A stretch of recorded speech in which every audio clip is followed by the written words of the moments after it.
Oi, gente. Bom dia de novo, para quem não estava desde o começo. Bom, primeiro eu queria dar um aviso, assim, o pessoal do segundo e principalmente do terceiro já estão acostumados que eu falo meio rápido. Eu tinha como desafio atenuar a minha fama hoje, mas vamos ver se eu vou conseguir, né? Não quero assustar o pessoal do primeiro ano. Bom, tem bastante coisa ainda para abarcar. A minha parte é principalmente com a ideia de que a gente vai conviver ainda com esse vírus por muito tempo, bastante por conta do que o Paiva falou, relacionado às questões ambientais, como a gente está se relacionando com o restante do planeta, as possibilidades deste vírus persistir e de outros surgirem. Então, muito do que eu vou abordar aqui diz respeito à relação direta nesse momento com o coronavírus, mas também a outras situações similares que provavelmente vão acontecer. Daí aqui no meio do caminho eu vou tentar incluir várias das questões que foram enviadas sobre imunidade de rebanho, e principalmente a parte das vacinas, muito sobre os testes também, mas principalmente a parte das vacinas que eu vou deixar para o final. Então, deixa eu compartilhar aqui com vocês. Bem.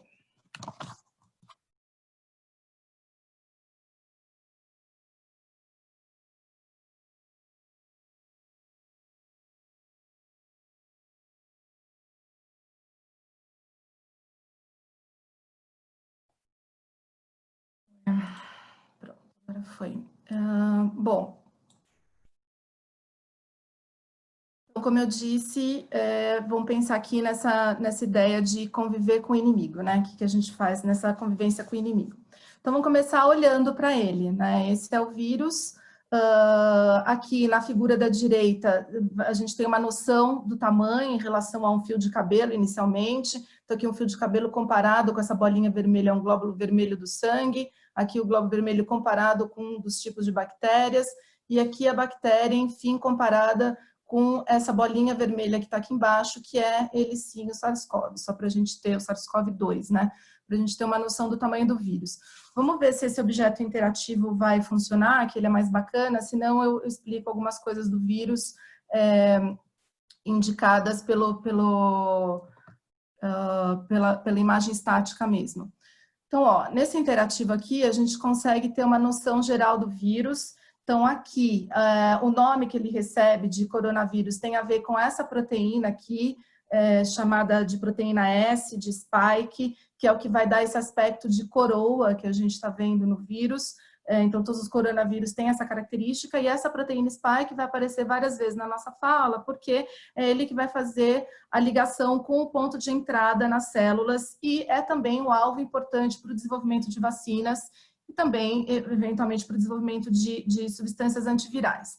Daí, aqui no número 2, a gente tem o material genético do vírus. A gente está vendo o vírus em corte, né? Então, aqui, ali estava do lado de dentro. Se eu fosse menos tonta, eu não iria ao contrário. Mas, bom, esse vermelho aqui é o material genético do vírus, que é do tipo RNA. A gente tem vírus que são de RNA, vírus que são de RNA, e alguns vírus que são de material genético, que é um tipo de ácido nucleico mais simples que o DNA, mas que ainda são retrovírus, como HIV. Então, o SARS-CoV, ele tem esse material genético de um tipo mais simples, mas bastante grande. Dentre os vírus de RNA, ele tem um genoma bem grandão. Essa parte mais meio beijinha que está aqui é a membrana lipídica do vírus. Então, quando a gente fala sobre lavar as mãos ou sobre usar álcool, que a gente está falando de destruir essa membrana do vírus, destruir a camada lipídica do vírus e, portanto, vamos desintegrar, separar as proteínas do vírus do material genético dele, e aí ele não fica mais funcional. É assim que você destrói o vírus, e por isso essa é uma medida bastante eficaz de fato. Aí esses números outros todos que estão marcados aqui são outras proteínas que a gente tem no vírus, tanto do lado de dentro quanto do lado de fora. Então, essa bolotinha amarela, por exemplo, essas bolotinhas lilás, elas são todas outras proteínas do vírus que também podem funcionar como alvo para medicações. Então, elas vão ajudar no processo infeccioso do vírus, na forma como ele entra, mas principalmente na forma como ele se multiplica dentro das células, e a gente pode tentar barrar alguns desses processos. Bom, Quando o vírus, então, vai usar essa sua proteína S, a proteína ali da coroa, para se ligar com o receptor celular, essa parte azul aqui está representando... essa parte azul aqui está representando uma célula humana, né? Então, esse risquinho aqui é a membrana de uma célula humana. Então, a gente tem alguns receptores, algumas proteínas na membrana das nossas células também, e aí o vírus vai se ligar com uma proteína dessa, no caso, principalmente com essa proteína chamada de ACE2, que vai aparecer também várias vezes aqui na nossa fala, porque vai funcionar como um encaixe chave-fechadura. Então, o vírus vai se conectar, essa proteína do vírus se conecta com essa proteína da nossa membrana, e assim o vírus consegue entrar. Como a Cris disse, o problema é que a gente tem essa proteína num monte de tipos celulares nossos, que é o que essa figura aqui está tentando representar. São muitas as nossas células que têm essa proteína, né? Ela está envolvida, é claro que a função dela não é a entrada do vírus, isso acaba sendo efeito colateral, a função dela, ela está envolvida num controle hormonal muito importante no nosso organismo, que tem a ver com a regulação da pressão arterial, e isso explica essa diversidade de células em que ela está envolvida, e também explica muitos das consequências do vírus, da ação do vírus, como a Cris explicou. Então, essa ideia de que é uma doença sistêmica já começa com a entrada do vírus na célula. Tem essa outra proteína de membrana nossa aqui, essa TMPRSS2, que ela teve um papel importante, identificado mais recentemente, então ainda não tem tantos estudos sobre ela, mas ela também tem uma interferência em como o vírus entra na célula, e agora a gente está começando a estudar um pouco mais a relação dela, e ela passa a ser um novo alvo possível para a gente estudar medicamentos, terapias diversas, né? Mas tudo que eu vou falar aqui se refere principalmente à relação com essa proteína ACE2, porque é o que a gente tem mais estudado até agora. Muito bem, daí o vírus entrou na célula. Se ele entrou na célula, como que se dá esse processo de infecção viral? Vamos ver se eu consigo mostrar para vocês um outro interativo, que é bem bacana também, que vai mostrando esse passo a passo aqui. Então, na verdade, o que vai acontecer? Essa proteína S do vírus vai se ligar com esse receptor viral, né? Com esse receptor da membrana da célula, né? E aí, aqui a gente está representando uma célula pulmonar, mas funcionaria bastante parecido para qualquer uma das outras células, e aí vai acontecer um processo de fusão da membrana do vírus com a membrana da célula humana. Então, essa proteína do vírus, ela sofre uma alteração de sua conformação espacial, permitindo essa ligação química entre essas duas membranas. E essas duas membranas têm o mesmo tipo de composição química, e isso permite que elas se fundam facilmente. E aí, na hora que essa fusão acontece, o vírus vai conseguir jogar o seu material genético, o seu RNA, lá dentro da célula. Na hora que ele joga o RNA dentro da célula, ele vai passar a usar o material, a maquinaria intracelular para se multiplicar. Então, isso é tema do nosso curso do segundo ano, o pessoal do segundo ano acabou de ver, o do terceiro espero que se lembre, né? Eu não vou entrar em muitos detalhes aqui. Esse material genético do vírus vai usar todas as organelas e moléculas que tem dentro das células para, num primeiro momento, aqui nos ribossomos, por exemplo, atuar na síntese de proteínas, só que proteínas do vírus, porque essa proteína vai ser produzida a partir da informação que está no genoma do vírus, né? E vai usar, por exemplo, o complexo de Golgi para produzir membranas, empacotar esse vírus para exportação.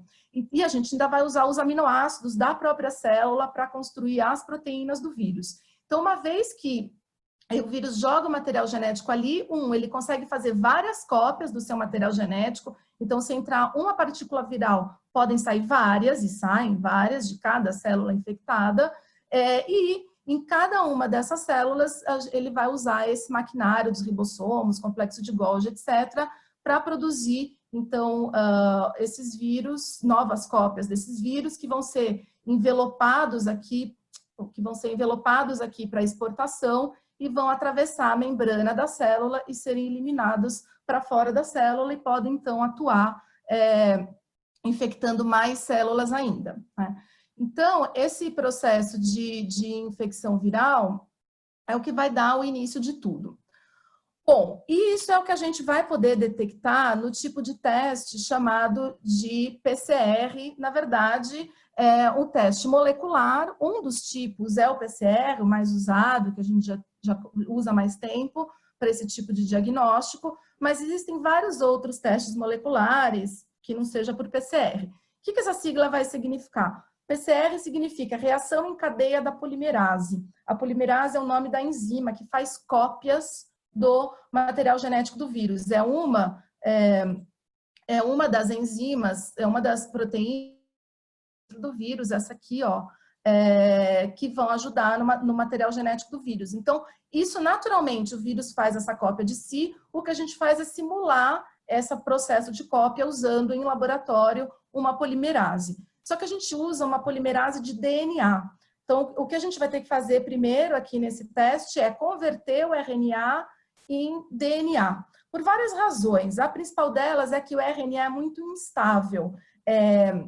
E aí a gente vai querer transformar em DNA, que é uma molécula mais estável. Outra é que esse tipo de teste de DNA a gente já usa para um monte de coisas, para fazer teste de paternidade, para identificar suspeitos em locais de crimes, etc. Então, a gente já tem essa estrutura, os protocolos armados para isso, né? Então, a gente vai ter que... Aí entra essa siglinha RT. RT é porque a gente vai fazer o processo ao contrário. RT é de transcrição reversa, que é o nome do processo que você produz RNA a partir de DNA. Aqui a gente vai fazer o contrário. Bom, daí, então como é uma reação em cadeia da polimerase, a gente vai produzir múltiplas cópias desse vírus, vamos amplificar a nossa amostra. Tem vários jeitos de fazer isso. Essa tabelinha aqui está mostrando alguns dos principais tipos de RT-PCR que estão sendo usados para diagnóstico de COVID. Qual vai ser a diferença principal entre eles? Qual é o alvo no genoma viral? Então, aqui a gente está representando um trecho do genoma viral. Cada uma dessas letrinhas é uma das proteínas. Então, essa aqui é a proteína S, spike, né? E aqui tem outras proteínas virais tidas como alvo. E aí, a gente, então, o que vai acontecer é quantos desses alvos vão ser alvos aqui do teste, e aí a gente vai poder detectar o vírus. Por isso é um teste de diagnóstico, a gente detecta se a pessoa está ou não com o vírus. Então, esse teste é um teste que vai servir quando eu estiver logo no começo da infecção. O vírus acabou de entrar, eu vou ver o número de cópias ali do vírus, e consigo, então, detectar. O padrão aqui usado é quando a gente usa aquele cotonete comprido para tirar da região nasofaríngea, porque tem uma quantidade maior de cópias do vírus, e aí, então, logo no começo, a gente usa esse PCR para fazer diagnóstico, ou seja, identificar se a pessoa está infectada ou não. Uma vez que a infecção toma lugar, começa a atuar o sistema imune, é disso que eu vou falar um pouco agora, e aí a gente pode chegar no momento de produção de anticorpos, né? Quanto esses anticorpos vão durar ou não, ainda está por ser determinado, vou tentar discutir isso um pouco mais para frente. Então, a gente vai ter outros tipos de testes que vão identificar se a pessoa já produziu anticorpos. Tem os chamados testes rápidos, que não são muito bons, mas tem os testes de sorologia que vão identificar anticorpos, né? Então, se eu tiver nesse momento aqui da infecção, não adianta eu fazer PCR na pessoa, porque eu não vou mais identificar o vírus. Então, eu tenho que pensar do processo infeccioso para daí saber qual tipo de teste que é utilizável e o quão informativo ele vai ser. Bom, vamos pensar aqui na resposta imune. O que vai acontecer logo que o indivíduo é infectado? Na verdade, a gente vai ter dois tipos principais de sistema imune atuando, o sistema imune inato e o sistema imune adaptativo. Vamos ter uma diferença de tempo entre cada um deles, então essa resposta do sistema inato começa de imediato e dura ali cerca de 3 dias, desculpa, e depois de um tempo é que começa a atuar esse sistema imune inato, que é o que vai ter a ver com a produção de anticorpos e com a produção de células T, que muitas vezes são ignoradas no processo infeccioso, mas vocês já vão entender que elas vão se mostrar bastante importantes. Elas são sempre bastante importantes, mas agora na COVID a gente está tendo um destaque para elas. Às vezes os anticorpos são super valorizados. Bom, travou. Ih, agora foi muito. Bom, pensando no sistema inato, o que vai acontecer? Essa figura aqui é confusa, mas ela está mostrando qual é o fluxo todo da infecção. Vamos começar por aqui, ó. O vírus acabou de entrar, esse sistema inato vai atuar. Ela é uma resposta não específica, então ela ataca qualquer coisa que entrar ali dentro do seu organismo. Há várias ações aqui, vai começar uma resposta inflamatória, como a Cris falou, que vai levar, por exemplo, a febre, etc. Vou pular algumas dessas coisas. O sistema imune é um dos mais complexos que a gente tem no organismo, acho que só pede para o sistema nervoso. Então, no terceiro ano, a Cris detalha isso ao longo de uma sequência de várias aulas. Aqui eu vou fazer o resumo do resumo, entender a ideia geral e como os anticorpos são só um pedacinho da história, né? Então, o primeiro ataque mais genérico, um exemplo dele é o que você está vendo aqui nesse gifzinho. Tem os macrófagos, que é um dos tipos de glóbulos brancos, aqui nesse exemplo atacando esses bastõezinhos escuros que são bactérias. Então, essa gosminha transparente aqui está fagocitando, está englobando essas bactérias e aí ele vai digerir e destruir. Então, esse é um primeiro tipo de defesa, né? Um dos possíveis primeiros tipos de defesa. Daí, se essa infecção não for controlada, a gente passa então para um ataque mais específico, mas mesmo se ela for controlada, a gente também ativa essa segunda parte do sistema imune, que é chamado adaptativo, porque isso é o que vai permitir a gente formar as células de memória. Então, o sistema adaptativo ele vai entrar depois que ele for avisado, e esse aviso envolve a gente expor algumas proteínas presentes no vírus, ou na membrana, ou na parte interna do vírus, e é isso que vai permitir subsidiar que a gente produza os anticorpos compatíveis com essas proteínas. É tudo uma questão de ligação química. A gente vai ter que relacionar um vírus, a parte da membrana do vírus com a membrana das células, né? Bom, dentro dessa ação específica, o que a gente vai ter?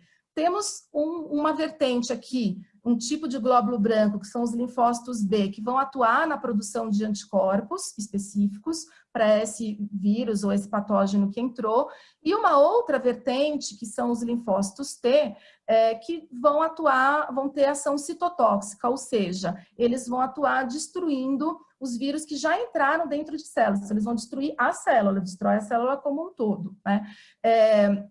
Então, a gente vai ter uma ação. Se eu tiver vírus circulante no plasma, né, no sangue como um todo, eu posso ter atuação via anticorpos, mas se o vírus já entrou em algumas células, eu destruo essas células, que elas acabam virando fábricas de mais cópias do vírus, né? E dessas duas ações combinadas, já nasce uma terceira, que é a formação de células de memórias. Parte desses linfócitos B e parte desses linfócitos T, com a informação específica do vírus, vão ser armazenados, e aí, agora, se a gente for infectado de novo pelo mesmo patógeno, aí a gente consegue já atuar de maneira mais específica e poder responder mais rápido de cara, né?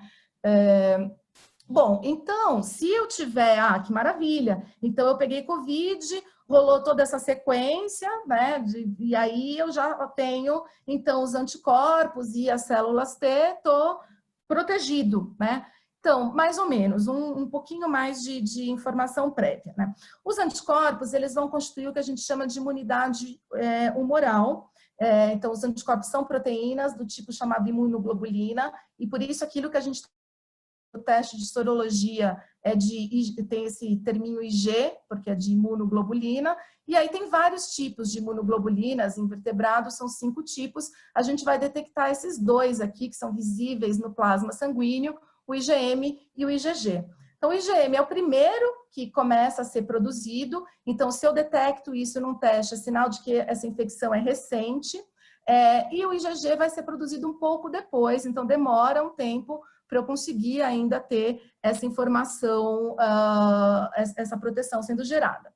Agora, eu posso produzir isso e quanto tempo eles duram? Então, se eu tenho essa proteção, aí é que tá, depende. A gente já identificou que algumas pessoas com Covid não formam anticorpos. Então, como que eu sei isso? Ela foi PCR positivo, teve ou não sintomas, mas eu consegui detectar uma carga viral importante nela e vejo que passado bastante tempo ela ainda, eu faço o teste de sorologia nela e ela não detecta a formação de anticorpos. Então, nem todo mundo forma anticorpos, essa é uma questão, né? Outra questão daquelas pessoas que formam anticorpos, a gente tem observado um decaimento importante depois de 2, 3 meses em algumas delas, não é em todas, mas em uma parte bem considerável das pessoas acontece esse decaimento. Então, mesmo quem ficou protegido por um período curto de tempo, menos do que a gente gostaria, né? Bom, mas claro, mesmo em quem não formou anticorpos ou em quem formou e decaiu, temos ali essa imunidade celular dada pelas células T que podem nos salvar. Então, eu não consigo detectar isso num teste de sorologia, porque esse teste detecta só anticorpos. A gente teria que fazer testes de cultivos celulares específicos para detectar células T. São testes muito mais caros, muito mais complicados.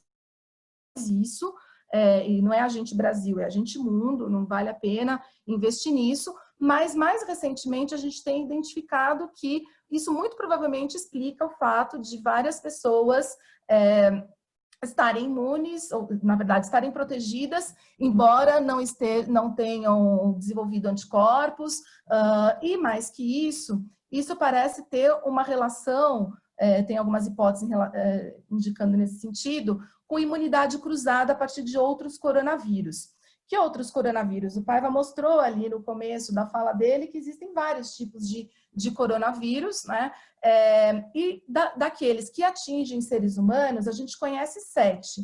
Tem o SARS-CoV-2, esse agora da Covid, o SARS-CoV-1, que provocou o SARS há algum tempo, tem o do MERS, e tem outros 4 tipos de coronavírus que provocam resfriados leves. E aí estão circulando entre nós já há bastante tempo, e como provoca um negocinho tranquilo, ninguém está sofrendo muito com isso. Mas, como eles são todos coronavírus, eles têm algumas características comuns. Então, é possível que a gente tenha produzido uma imunidade, seja via anticorpos não muito específicos, seja via imunidade celular, a esses outros tipos de coronavírus, e isso nos dê alguma proteção.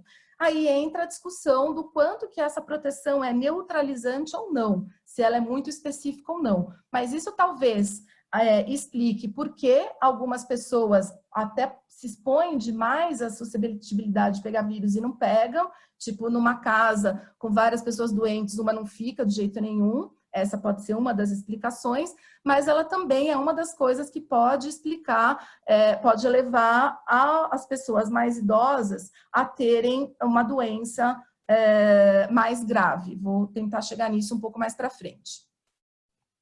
Bom, com isso, vocês viram que tem vários poréns, né, no meio dessa fala.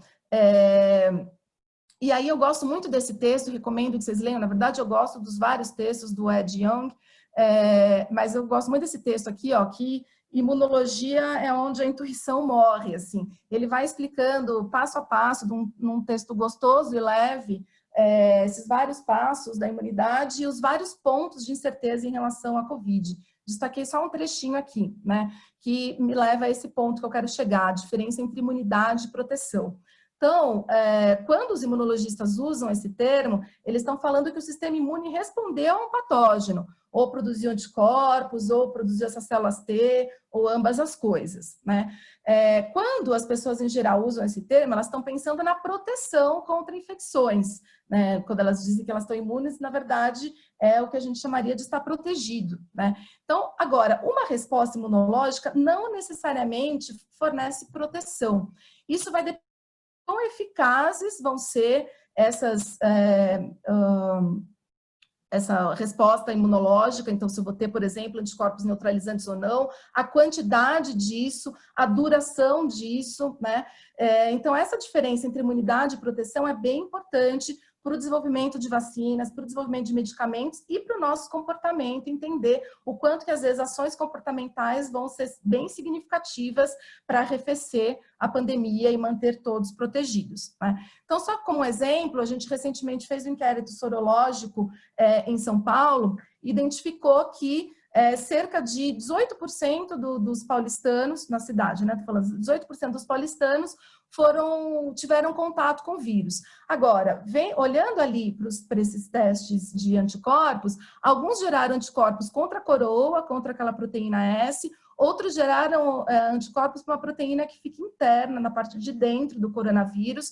Qual que é um anticorpo significativo para combater o vírus se eu for infectado de novo? A gente não sabe direito, a suspeita maior é que seja esse da coroa. Então, talvez esses daqui não tenham conseguido desenvolver os anticorpos neutralizantes, embora eles tenham contraído já Covid e tenham, inclusive, desenvolvido algum tipo de anticorpos, né? Então, para começar a colocar algumas dúvidas. O negócio está dando umas travadas aqui. Ainda dentro dessa linha de diferença entre imunidade e proteção, queria trazer esse trechinho de uma nota técnica que a Sociedade Brasileira de Imunologia publicou na sexta-feira agora, né? Era um texto sobre vacinas, principalmente, recomendo todos lerem. Está longo, mas está bem importante para a gente entender também esses vários hiatos que temos, várias dúvidas que... Então, dentro dessa lógica da diferença entre imunidade e proteção, para a gente pensar em termos de vacinas, a gente é guloso, a gente quer tudo, a gente quer que forneça, que desperte a resposta imune do organismo, que ofereça proteção e que com isso a gente possa garantir ainda uma imunidade de rebanho, que eu já vou falar a partir do próximo slide. Então, a ideia é, dentro dessas respostas imunes, identificar qual que confere proteção. E aí vai ter diferentes níveis de proteção. Eu posso ter os anticorpos neutralizantes ou não, né? Neutralizante vai ser aquele que bloqueia a infecção e aí impede que esse indivíduo transmita esses adiante, né? Posso ter essa situação dos linfócitos, das células de memória, que eles não impedem a infecção, mas são fundamentais, talvez, para diferenciar se o indivíduo vai ter uma patologia mais grave ou menos grave, se vai ser só uma gripezinha ou se pode chegar num processo inflamatório mais grave, né? E aí, esse destaque, é possível que o indivíduo, mesmo com sintomas brandos da doença e até com indícios de uma resposta imune, por exemplo, com produção de alguns anticorpos, dissemine o vírus, né? Ou com a produção de células T, ou com anticorpos não neutralizantes, ele pode ainda disseminar o vírus. Então, a gente ainda está aprendendo isso, como funciona para o SARS-CoV-2. Para cada patologia, a gente tem que entender como que é a nossa resposta imune específica. Então, quando a gente pensa em passaporte de imunidade para o coronavírus, eu já tive, vamos olhar ali para os testes de sorologia e dar o passaporte de imunidade, nananina, não é bem assim, porque ainda tem muita coisa para a gente entender nesse meio do caminho. Então, na hora que a gente olha para situações, por exemplo, você já deve ter visto essas notícias, né? Uma festa, que daí para entrar na festa você faz o teste rápido, que é esse que está aqui na figurinha, que é pior ainda que o teste de sorologia, porque são super imprecisos esses testes. Os de sorologia já são menos precisos que o PCR, mas é o melhor que a gente tem até agora.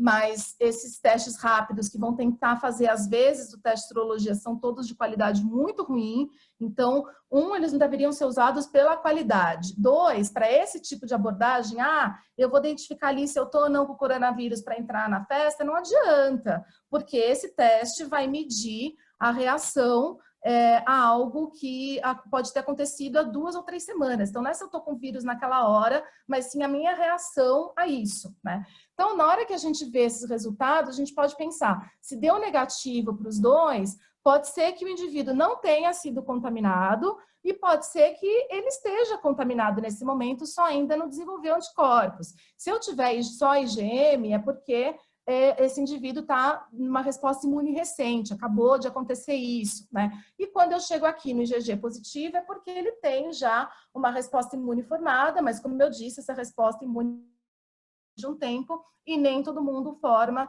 esse tipo de anticorpos. Bom, está travando muito, eu aperto para ir, não vai.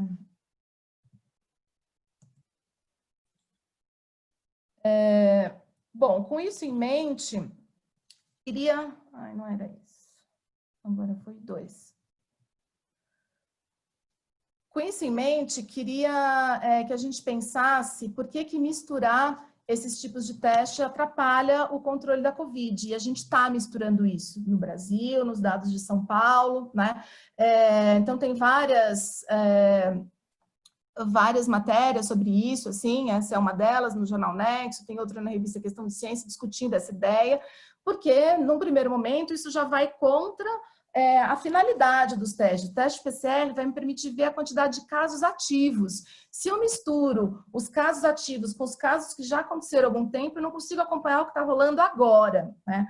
Outra coisa é pensar que os testes de anticorpos servem para verificar a prevalência da doença na população. Então, quantos foram acometidos e tiveram contato com o vírus. Mas lembrando que alguns a gente sequer vai conseguir medir por meio disso, né? Então, se eu misturo esses dois casos, eu posso contar o mesmo caso 2 vezes, por exemplo, posso contar quando ele estava ativo no PCR 3 semanas depois, quando formou anticorpos. Então, além de não permitir o acompanhamento dos casos em tempo real, isso pode levar a um número equivocado do total de casos e tem implicações para, por exemplo, como que eu calculo a taxa de mortalidade.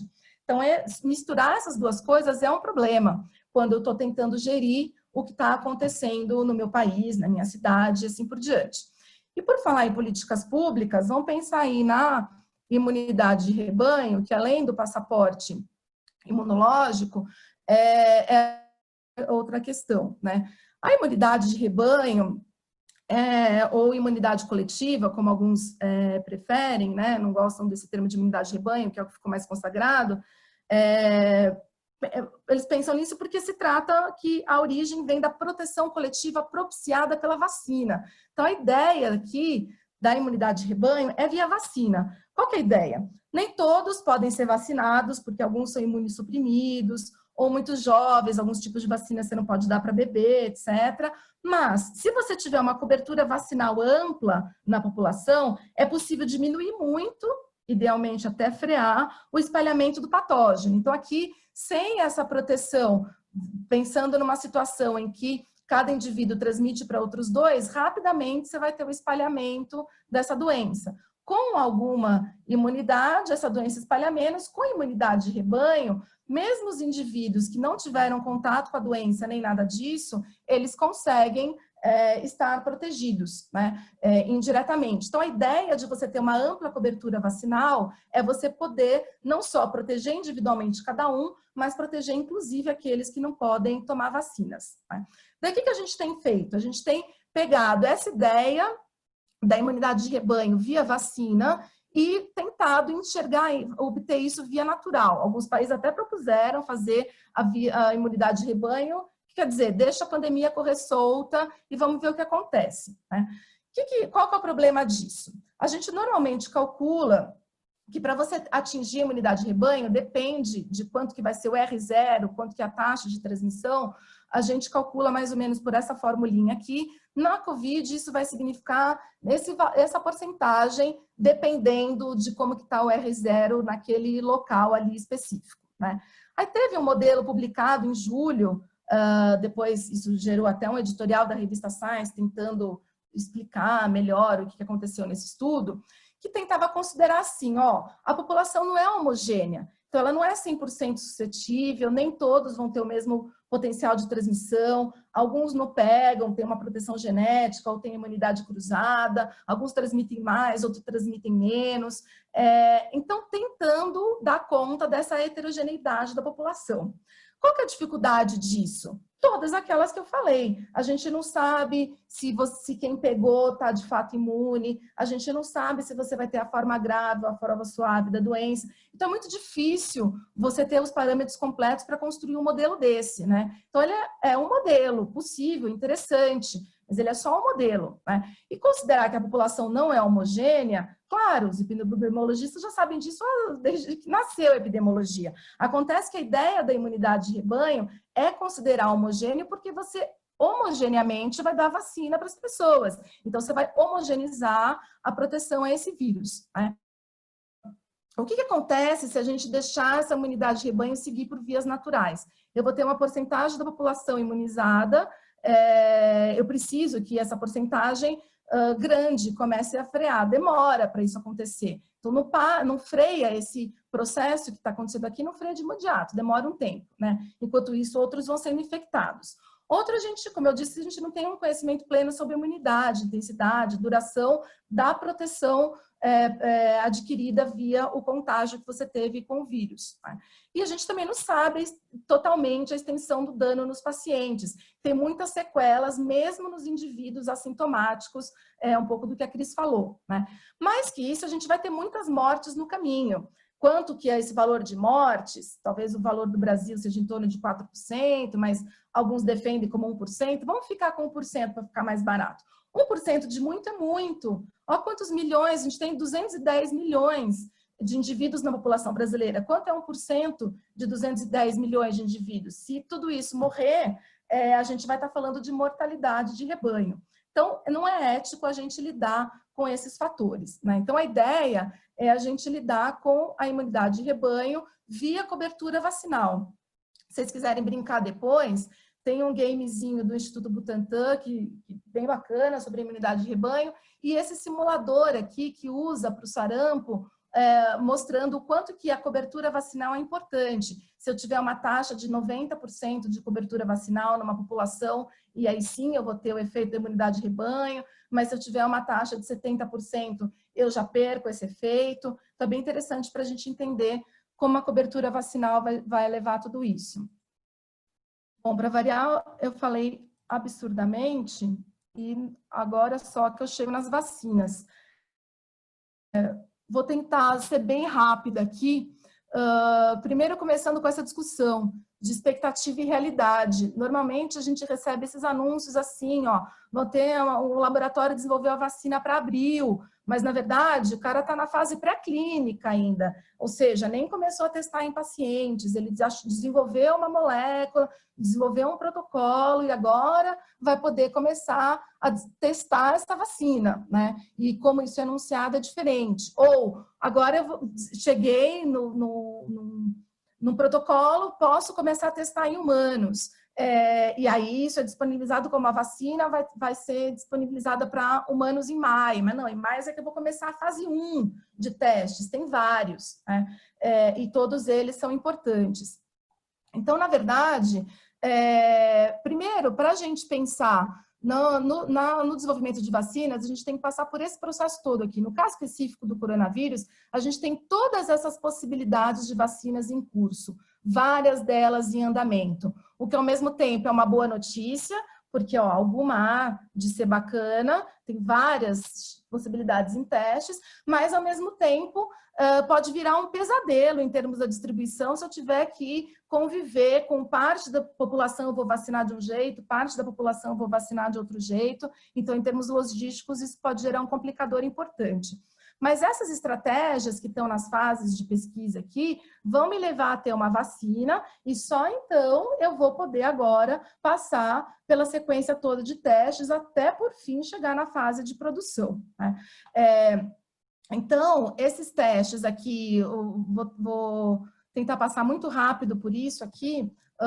Na verdade, a gente tem dessas várias estratégias aqui, a que está sendo mais feita é uma baseada em proteína, mas tem outras várias estratégias. Se vocês entrarem nesse rastreador aqui, é muito legal esse objeto interativo, não vou entrar agora por causa do tempo, mas ele vai te dando, ele é atualizado semanalmente, a última atualização foi de sexta, ele vai te mostrando tudo que a gente tem em andamento, qual que já andou, qual que já não andou, que fase que cada uma delas está, de que tipo que elas são, quais são as empresas que estão desenvolvendo e quais são as duas aprovadas que a gente tem, que é uma chinesa para ser usada só no exército chinês e a vacina russa, que foi aprovada na semana passada, mas se aprovada não quer dizer que está tranquilona para usar, né? No caso da Rússia, por exemplo, eles pularam todas essas fases aqui. Primeiro que não divulgaram os resultados da fase pré-clínica e fase 1, e pularam fase 2 e fase 3, declararam que com fase 1 já está bom, vão embora, né? Importa todas essas fases? Importa bastante, porque é aí que a gente vai analisar a segurança e eficácia. Então, eu vou ter que pensar, a segurança tem a ver com toxicidade, o quão tóxico isso é, e essa toxicidade eu vou avaliar desde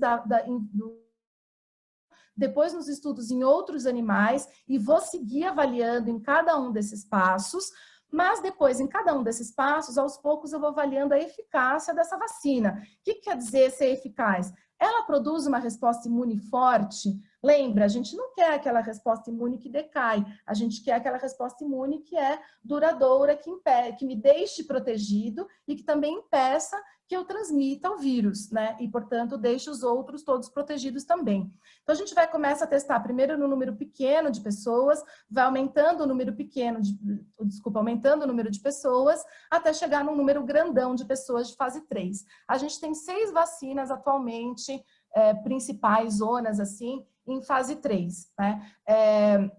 E aí, tá, se passar pela fase 3, aí sim, agora a gente passa pela etapa de produção. No Brasil, a gente tem 2 dessas em fase 3 em teste, de fora,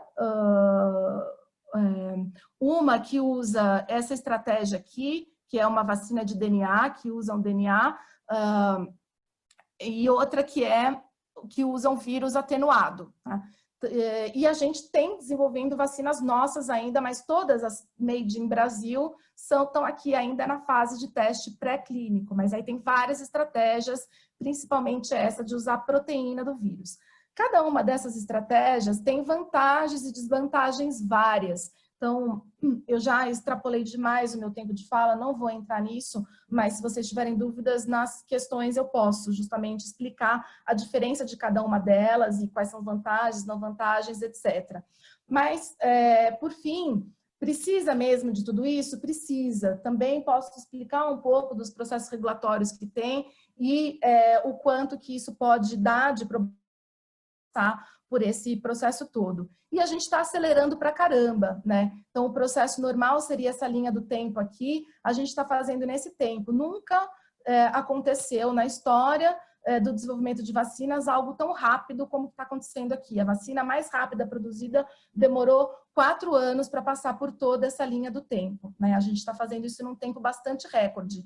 Claro, tem o porquê de fazer isso, a super necessidade, tem vantagens de fazer isso, mas tem algumas questões também. Então, se tiverem interesse, a gente pode discutir essas questões. E aí, por fim, posso falar um pouco do panorama brasileiro, o que a gente tem de vacinas sendo desenvolvidas aqui, quais as diferenças entre elas, vantagens, etc. E o pesadelo que nos aguarda, por exemplo, a questão dos insumos. Então, se a gente tiver a vacina, se um monte de Cs derem certo, a gente, por exemplo, os fabricantes já alertaram que a gente não tem a capacidade de produzir a quantidade de frascos, seringas, agulha para seringa, na quantidade que a gente vai precisar para imunizar a população toda. Então, é muita coisa que a gente tem para discutir ainda nessa questão da vacina, né? Bom, vou deixar isso para a gente entrar nas discussões a partir das perguntas de vocês. Acho que a gente faz agora, então, um intervalo. Vamos fazer um intervalo rápido aí de 5 minutos para a gente ter mais tempos, para o máximo de tempo possível para perguntas. O Lucas vai terminando de organizar o que vocês mandaram via chat em relação ao que ele já tinha, do que vocês mandaram pelo Google Forms. E a gente volta, então, daqui a 5 minutos para responder as perguntas de vocês. Lembrando que a gente vai acabar às 11h45, que depois do segundo ano ainda tem uma roda de conversa para a gente ter um intervalinho um pouco maior entre um evento e outro. Então, até já.